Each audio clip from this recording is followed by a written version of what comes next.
شامر گھر سے باہر گیا تو ایمان مراد کے پاس آئی۔ صبح کا وقت تھا۔ مراد چائے پی کر اٹھا۔ ایمان سامنے آئی تو وہ نظریں جھکا کر آگے بڑھنے لگا۔ اسے اس رات والی بات یاد تھی۔ وہ بھی ان سے گریزا ہی رہتا تھا۔ بات سنیں۔ وہ جانے لگا تو ایمان نے پیچھے سے پکارا اور وہ رک گیا اور مڑ کر ایمان کو دیکھا۔ میں اس رات کے لیے آپ سے معافی چاہتی ہوں۔ مجھے آپ سے اس طرح کا رویہ نہیں رکھنا چاہیے تھا۔ آپ نے مجھے شامیر کی مار کھانے سے بچایا تھا۔ اس بات کے لیے آپ کی احسان مند ہوں، مگر اس وقت مجھے کچھ سمجھ نہیں آیا۔ میں نے پریشانی میں آپ سے وہ سب کہا۔ ایمان کی بات مکمل نہیں ہوئی تھی۔ مراد نے اس کی بات کاٹی۔ مجھے نہیں معلوم آپ کو کیا پریشانی تھی، لیکن اتنا کہوں گا آپ نے اچھا نہیں کیا۔ میں آپ کی عزت کرتا ہوں۔ اس گھر میں صرف ایک میں ہی ہوں جو آپ کی عزت کرتا ہوں۔ باقی سب کا حال آپ خود جانتی ہیں۔ میں بس اتنا کہنا چاہتا ہوں کہ میں آپ کی عزت کرتا ہوں اور قیامت تک کرتا رہوں گا۔ مراد کہہ کر تیزی سے وہاں سے نکل گیا۔ ایمان کا دل بوجھل ہو گیا۔ اسے پچھتاوا ہو رہا تھا۔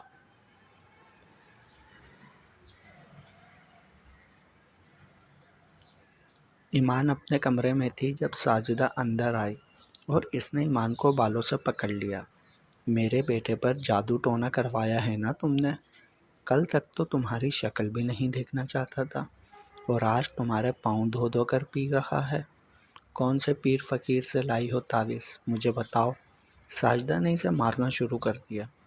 چاچی میں نے ایسا کچھ نہیں کیا، ایمان روتے ہوئے کہہ رہی تھی۔ میں تجھے ایک بات بتا دوں کہ شامیر کا یہ رویہ 2 دن کا مہمان ہے۔ جیسے ہی تمہاری محبت کا بھوت اس کے سر سے اتر گیا، وہ تمہیں پوچھے گا بھی نہیں۔ وہ میرا بیٹا ہے اور میں اسے جانتی ہوں، اس لیے بہتر ہے کہ اپنی اوقات میں رہو، اور تمہاری اوقات ہے کہ تم ونی میں آئی ہو۔ ساجدہ نے کہہ کر اس کے بال چھوڑ دیے۔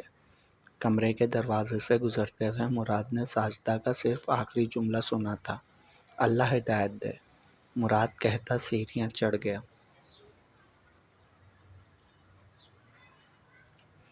ایمان اب شامیر کے کمرے میں ہی رہتی تھی۔ شامیر اب زیادہ وقت گھر میں ہی گزارنے لگا تھا۔ اس نے دوستوں کے پاس جانا بھی فی الحال ترک کر دیا تھا۔ سارا دن ایمان کے آگے پیچھے گھومتا رہتا تھا۔ اپنی بہنوں سے کہتا تھا کہ ایمان کام نہیں کرے گی، وہ کام کرے۔ اسی بات کو لے کر روز جھگڑا ہو جاتا تھا۔ ان سب باتوں کی وجہ سے ایمان کو پریشانی سہنی پڑتی تھی۔ اس انسان کی نفرت بھی میرے لیے اتنی تکلیف دہ نہیں تھی جتنی اس کی محبت مجھے اذیت دے رہی ہے، ایمان نے خود سے کہا۔ ایمان صبح جھاڑو دے کر فارغ ہوئی تو سکینہ کا بیٹا ضمیر اندر داخل ہوا۔ ایمان بھابی، آپ کے ابو آپ سے ملنے آئے ہیں، ضمیر نے آتے ہی اعلان کیا۔ ایمان حیران رہ گئی۔ اتنے مہینوں میں پہلی بار تھا جب اس کے والد جلال اس سے ملنے آئے تھے۔ ضمیر کے پیچھے ہی جلال احمد داخل ہوئے۔ شامیر بھی گھر پر ہی تھا۔ ایمان ایک دم سے بھاگ کر اپنے باپ سے لپٹ گئی اور پھوٹ پھوٹ کر رونے لگی۔ شامیر آگے بڑھا اور اس نے ایمان کو جلال احمد سے الگ کیا۔ تمہاری ہمت کیسے ہوئی میرے گھر آنے کی؟ شامیر نے ان کا گریبان پکڑتے ہوئے کہا۔ میں اپنی بیٹی سے ملنے آیا ہوں، جلال احمد نے کہا۔ شامیر چھوڑ دیں، یہ میرے ابو ہیں، آپ ان کے ساتھ ایسا سلوک نہیں کر سکتے، ایمان نے اپنے باپ کو چھڑاتے ہوئے کہا۔ تم چپ کرو، تم ونی میں آئی ہو اور ونی میں آئی ہوئی لڑکی کا کسی سے کوئی رشتہ نہیں ہوتا۔ وہ اپنے ماں باپ اور اپنا میکا چھوڑ کر آ جاتی ہیں۔ تم نہ کسی کی بیٹی ہو نہ کسی کی بہن، تم صرف شامیر کی بیوی ہو اور بس۔ شامیر نے شہادت کی انگلی وارننگ دینے والے انداز میں اوپر کر کے ایمان کو دکھائی اور کہا، اور پھر سے جلال احمد پر حملہ کر دیا۔ مراد چھت سے سارا تماشا دیکھ رہا تھا۔ وہ نیچے آ گیا۔ ایمان نے اپنے والد کو پھر چھڑانے کی کوشش کی تو شامیر نے اسے دھکا دیا اور وہ دور جا گری۔ شامیر، کیوں تماشا کر رہے ہو؟ مراد نے جلال احمد کا گریبان چھڑاتے ہوئے کہا اور شامیر کو قابو کرنے کی کوشش کی۔ ایمان دور کھڑی ہوئی روتی جا رہی تھی۔ ان لوگوں نے میرے بھائی کا قتل کیا ہے، میں انہیں اپنے گھر میں برداشت نہیں کر سکتا۔ ابو آپ یہاں سے چلے جائیں پلیز، میں آپ کی مزید تذلیل برداشت نہیں کر سکتے، ایمان نے روتے ہوئے کہا۔ اسی وجہ سے جلال احمد اتنے مہینوں سے ایمان کے پاس نہیں آئے تھے۔ ان کو یہی خوف تھا کہ شامر انہیں جان سے مار دے گا، انہیں دیکھ کر آپے سے باہر ہو جائے گا، اور وہی ہوا جس کا ان کو ڈر تھا۔ وہ اپنی جان بچا کر وہاں سے چلے گئے، ایک آخری نظر ایمان پر ڈالی اور دروازہ عبور کر کے وہاں سے اوجھل ہو گئے۔ تم کیوں رو رہی ہو؟ بند کرو یہ رونا دھونا، میں نے کہا نا تمہارا میرے علاوہ کسی سے کوئی رشتہ نہیں ہے، اب تم ونی میں آئی ہو، یہ بات ہمیشہ یاد رکھنا۔ ونی میں آئی ہوئی لڑکی کا کوئی نہیں ہوتا سوائے اس کے شوہر کے۔ شامر نے اب ایمان کو شانوں سے جھنجھوڑتے ہوئے کہا۔ ایمان کا رونا مزید تیز ہو گیا تھا، وہ سسکیاں لے لے کر رو رہی تھی۔ کوئی انسانیت ہے یا نہیں تمہارے اندر؟ مراد نے اسے بازوؤں سے پکڑتے ہوئے کہا۔ ان لوگوں کے اندر کوئی انسانیت تھی؟ میرے بھائی کو اتنی بے دردی سے مار دیا، ان کو دیکھتا ہوں تو میرا خون کھولنے لگتا ہے، آج ان کا قتل ہی کر دیتا اگر تم بیچ میں نہ آتے تو۔ شامر نے مراد کی آنکھوں میں دیکھ کر کہا۔ اس کی آنکھیں غصے سے لال تھیں۔ اس قتل کے بدلے تم خون بہا کی صورت میں لے چکے ہو، مراد نے ایمان کی طرف دیکھتے ہوئے کہا۔ وہ سرداروں کا فیصلہ تھا، میرا نہیں۔ میرے اندر بدلے کی آگ آج بھی موجود ہے، بس حیدر میرے ہاتھ لگ جائے۔ شامر نے کہا۔ اگر تم نے حیدر کو قتل کر دیا تو پھر تمہیں ایمان کو آزاد کرنا پڑے گا، مراد نے یاد دلایا۔ ایمان کو تو میں مر کر بھی نہیں چھوڑ سکتا، شامر بولا۔ اس بار وہ آرام سے بولا اور چرپائی پر بیٹھ گیا۔ ان کے سامنے ان کے باپ کو مار سکتا ہے، بار بار ونی میں آئی ہوئی کہہ کر ان کا دل دکھا سکتا ہے، ان کو مار سکتا ہے، ان کی تذلیل بھی کر سکتا ہے، لیکن چھوڑ نہیں سکتا، مراد نے غصے سے کہا اور آخری نظر ایمان پر ڈالتا ہوا واپس اوپر چھت پر چلا گیا۔ حمیدہ اور حیدر ساتھ برآمدے میں بیٹھے تھے کہ اسے مرکزی دروازے سے جلال احمد آتے دکھائی دیے۔ جلال احمد نے اپنی ٹوپی اتار کر چرپائی پر رکھی اور پھوٹ پھوٹ کر رونے لگے۔ کیا ہوا ہے حیدر کے ابا، خیر تو ہے؟ حمیدہ نے پریشانی سے کہا۔ کیسے خیر ہو سکتی ہے؟ تمہارے بیٹے کی جان بچانے کے لیے میں نے اپنی بیٹی قربان کر دی، اس کے گھر سے ہو کر آ رہا ہوں، جانوروں سے بھی بدتر سلوک ہو رہا ہے میری بیٹی کے ساتھ۔ کس طرح سے شامر نے اسے دھکا دیا اور وہ دور جا کر گری، اس کے سامنے میری تذلیل کی شامر نے، اب میں کہاں جاؤں؟ شامر نے خون بہا کے عوض 30 لاکھ روپے مانگے تھے۔ میرے پاس 30 لاکھ ہوتے تو میں دے دیتا، مگر اپنی بیٹی نہ دیتا۔ تم دونوں ماں بیٹے کا کیا میری بیٹی کو بھگتنا پڑ رہا ہے۔ پتہ نہیں کیا ہو گیا تھا مجھے اس وقت، مجھے بس یہی خوف تھا کہ شامر حیدر کو قتل کر دے گا۔ حیدر کو بچانے کے لیے میں نے ایمان کو قربان کر دیا، کیسا باپ ہوں میں؟ جلال احمد روتے ہوئے کہتے جا رہے تھے۔ آپ رونا مت بند کریں، آپ نے کچھ غلط نہیں کیا، یہ زمانے کا دستور ہے، بیٹا ہی سہارا ہوتا ہے، بیٹیاں تو ویسے بھی چلی جاتی ہیں، ایک نہ ایک دن تو ایمان نے بھی چلے جانا تھا، اور اتنے کھاتے پیتے گھر میں گئی ہے وہ۔ آپ بس حیدر کے بارے میں سوچیں، بس سوچیں کہ آپ کی کوئی بیٹی تھی ہی نہیں۔ حمیدہ نے بات بنانے کی کوشش کی، وہ ہر طرح سے اپنا اور حیدر کا دفاع کر رہی تھی۔ میں اس کی حالت دیکھ کر آیا ہوں، مجھے کسی نے خبر دی تھی کہ شامر اس کا بہت خیال رکھتا ہے، یہی سوچ کر میں وہاں گیا کہ وہ خوش ہوگی، جلال احمد نے کہا۔ آپ کو دیکھ کر شامر کو غصہ آ گیا ہوگا، آپ کو وہاں نہیں جانا چاہیے تھا، حمیدہ نے سمجھایا۔ تم تو ستیلی ماں ہو، آخر تم نے ثابت کر دیا کہ تم ستیلی ہی ہو، ایمان کی جگہ پر تمہاری اپنی بیٹی ہوتی تو کیا پھر بھی تو یہی کرتی؟ جلال احمد نے پوچھا۔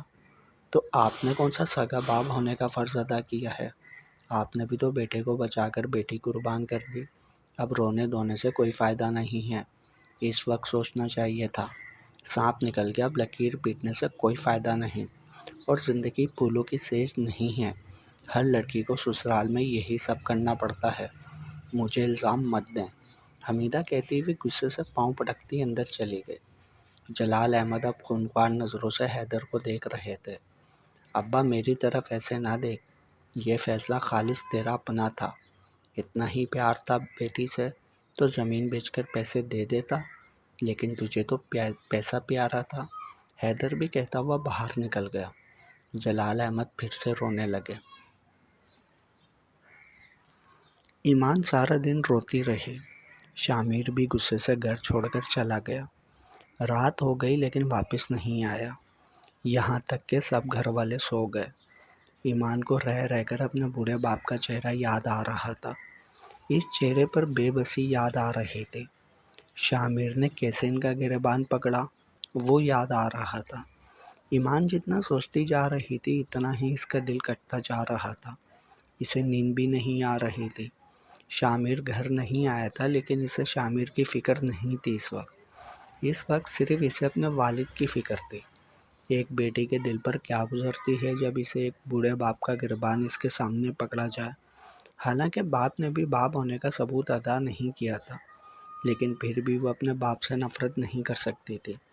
ایک بیٹی کے لیے اپنے باپ سے نفرت کرنا ایک ناممکن سی بات ہے۔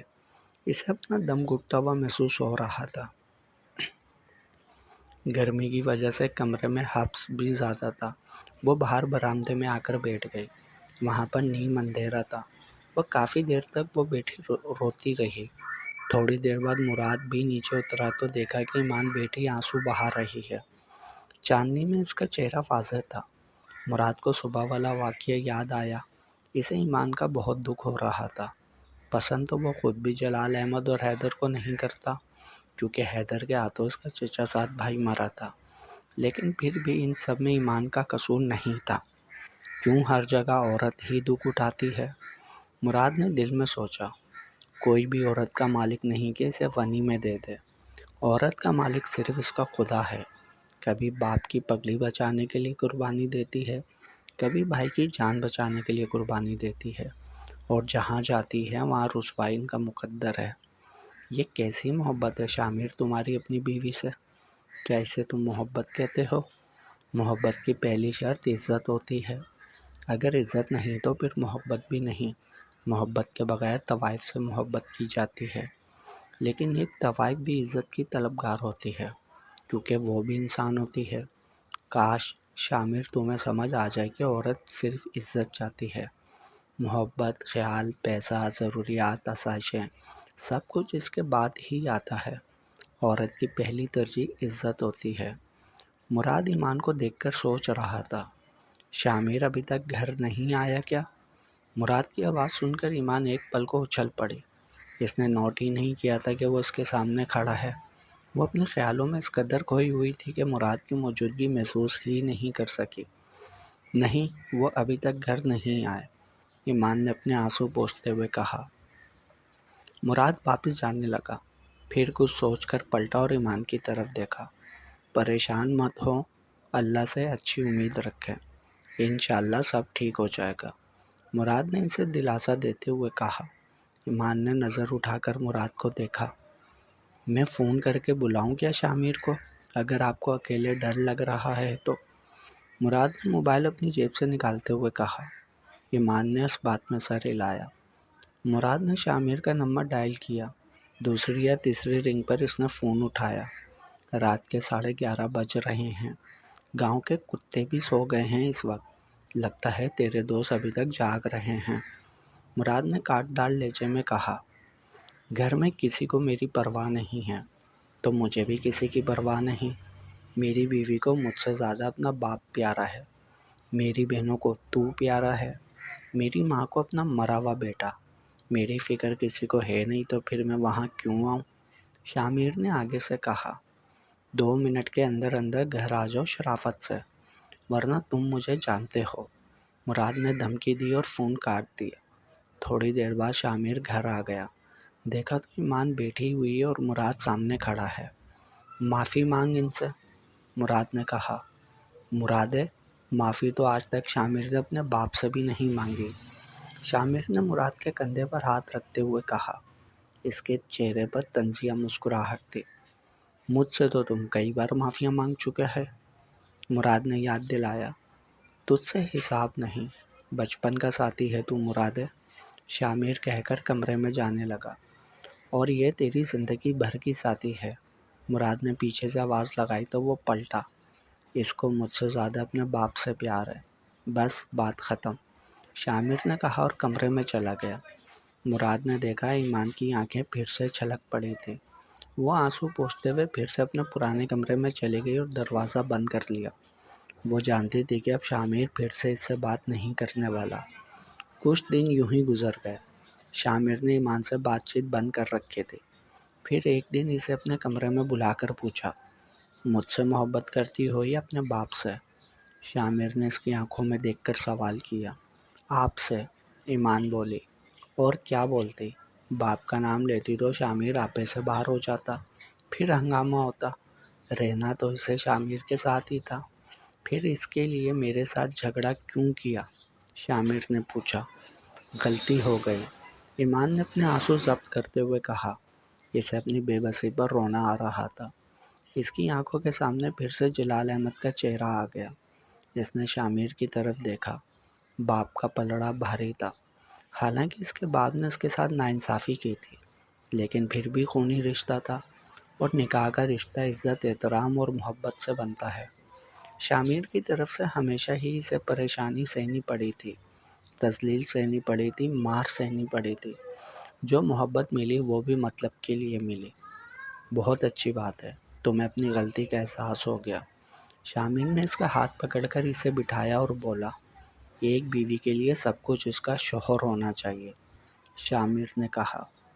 پھر سے زندگی روٹین میں آ گئی تھی، سب کچھ نارمل جا رہا تھا۔ کچھ عرصہ تو شامر ایمان کے آگے پیچھے گھومتا رہا، پھر ایمان نے محسوس کیا کہ وہ زیادہ وقت پھر سے گھر سے باہر گزارنے لگا ہے۔ ایمان اس سے کوئی بات کرتی تو وہ روکھا سا جواب دے دیتا تھا۔ اس کے رویے میں واضح بدلاؤ محسوس کر رہی تھی۔ وہ ایسا کیوں ہو رہا تھا، اسے سمجھ نہیں آ رہی تھی۔ کھانا لاؤں آپ کے لیے؟ شام کو شامر گھر آیا تو ایمان نے اس سے پوچھا۔ سکون سے گھر میں داخل تو ہو لینے دیا کرو، تھوڑا سا بیٹھنے دیا کرو، سانس لینے دیا کرو۔ جب بھی گھر آتا ہوں ایک ہی سوال کرتی ہو، یہ کھائیں گے، وہ کھائیں گے، چائے لاؤں؟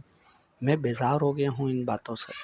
شامر نے بیزاری سے کہا اور چرپائی پر لیٹ گیا۔ ایمان دیکھتی رہ گئی۔ پھر یہ روز کا معمول بن گیا۔ وہ چھوٹی چھوٹی باتوں پر اس پر غصہ کرنے لگا، جن باتوں میں غصہ کرنے والی کوئی بات نہیں ہوتی تھی، نارمل باتیں ہوتی تھیں، ان میں بھی غصہ کرتا تھا۔ ایمان کا دل بوجھل ہو جاتا تھا۔ دن کو تو باہر ہوتا ہی تھا، اب رات بھی وہ باہر ہی گزارتا تھا۔ اکثر رات دیر سے گھر آتا تھا جب ایمان سو چکی ہوتی تھی۔ ایک دن وہ اپنے کمرے میں بیٹھی تھی کہ سکینہ آ گئی۔ ایمان، مجھے تم سے بہت ضروری بات کرنی ہے، سکینہ رازداری والے انداز میں کہا تو ایمان تھوڑا پریشان ہوئی۔ کیا بات ہے چاچی؟ مجھے ڈر لگ رہا ہے، آپ کیا بات کرنے والی ہیں؟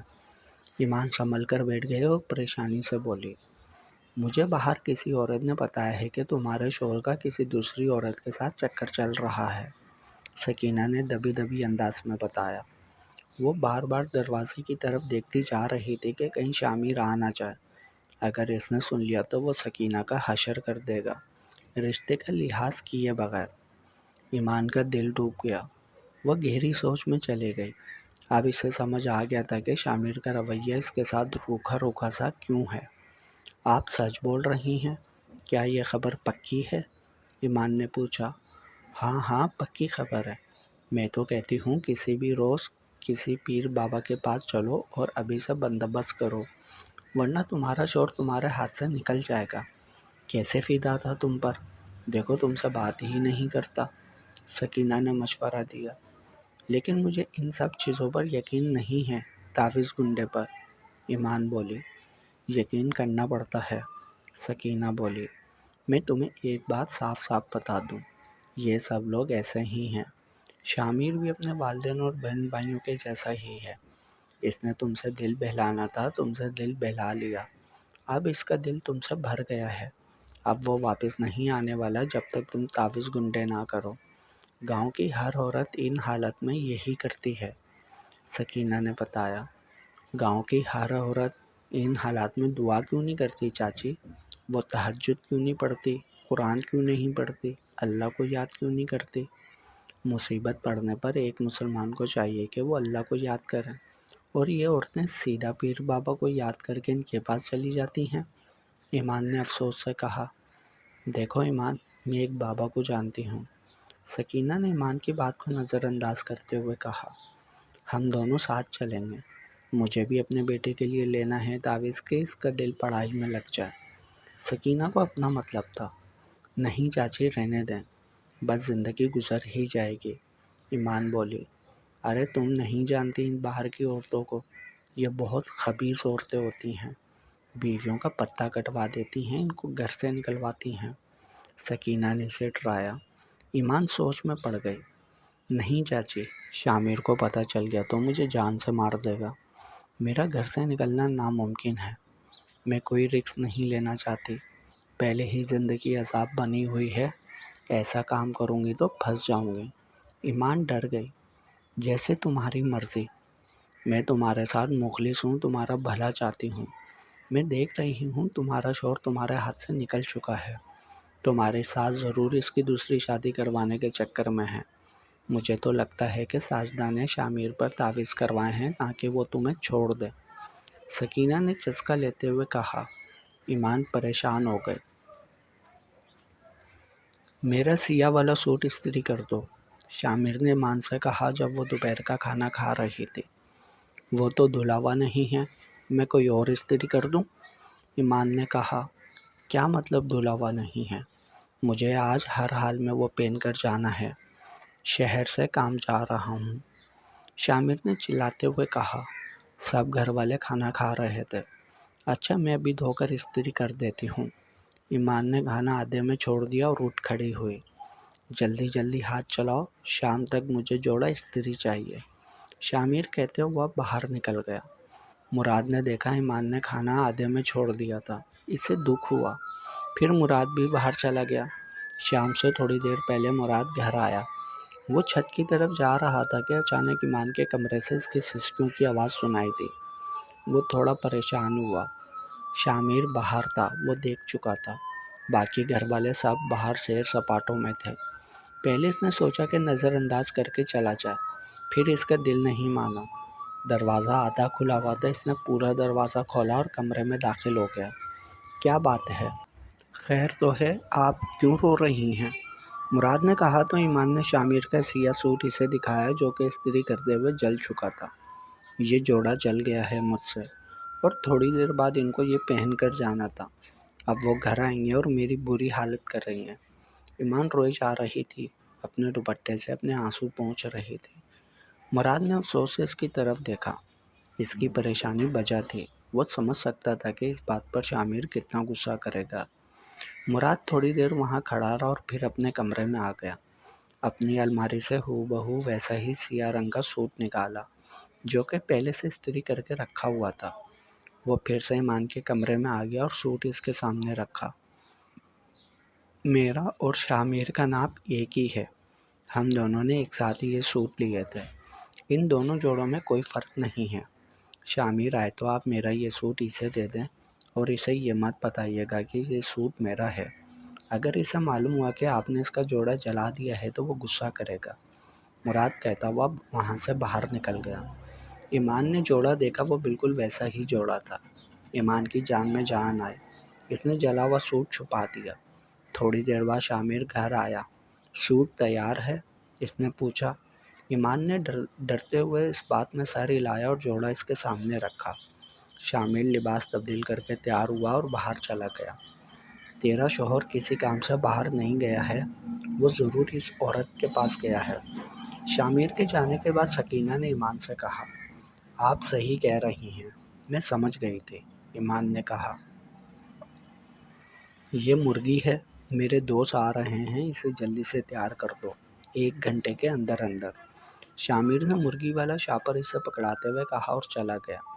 ایمان نے لکڑیاں اکٹھی کی سالن بنانے کے لیے، پھر باقی کا سامان چولہے کے سامنے اکٹھا کیا اور نلکے سے پانی بھرنے کے لیے چلی گئی۔ واپس آئی تو دیکھا کہ کتا وہ شاپر لے کر بھاگ رہا ہے۔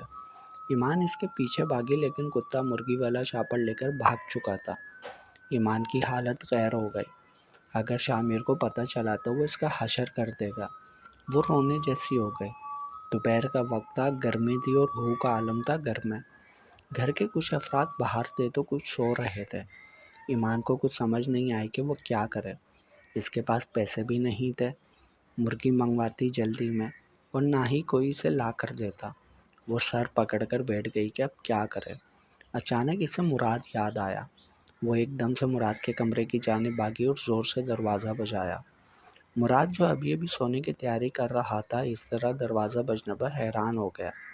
اس نے دروازہ کھولا تو دیکھا سامنے ایمان کھڑی ہوئی ہے۔ وہ حواس باختہ لگ رہی تھی۔ خیریت؟ مراد نے پریشانی سے پوچھا۔ وہ کتا مرغی لے گیا، ایمان معصوم سی شکل بنا کر کہا۔ کتا مرغی لے گیا؟ بات سمجھ نہیں آئی۔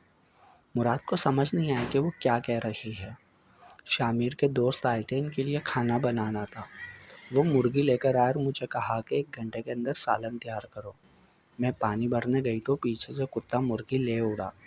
ایمان اب رو دینے کو تھی۔ تو اس میں اتنا پریشانی والی کون سی بات ہے؟ مراد نے کہا۔ پھر خود ہی مراد کو یاد آیا کہ شامیر غصہ کرے گا۔ پلیز آپ مجھے کہیں سے بھی مرغی لا کے دے دیں جلدی میں، ورنہ میں مر جاؤں گی۔ ایمان اب رونے لگی۔ اچھا آپ رونا بند کریں۔ مراد نے جیب سے موبائل نکالا اور ایک نمبر ڈائل کیا۔ ہاں صدام، جلدی سے ایک مرغی لاؤ میرے گھر فوراً، مہمان آئے ہیں۔ مراد کسی کو فون پہ ہدایت دے رہا تھا، پھر اس نے فون کاٹ دیا۔ آ رہی ہے مرغی، مراد نے کہا۔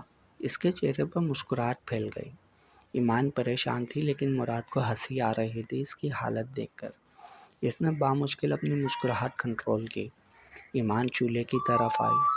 مراد ابھی تک دروازے کی چوکھٹ پہ کھڑا مسکرا رہا تھا۔ پھر باہر آیا تاکہ جس کو مرغی کا کہا تھا اس سے لے لے۔ وہ اپنی مسکراہٹ چھپانے کے لیے نچلا اور ڈانٹوں تلے دبا رہا تھا۔ ایمان دیکھ رہی تھی کہ مراد اس کی حالت پر مسکرا رہا ہے، لیکن فی الحال اسے غصہ نہیں آ رہا تھا بلکہ وہ پریشان تھی۔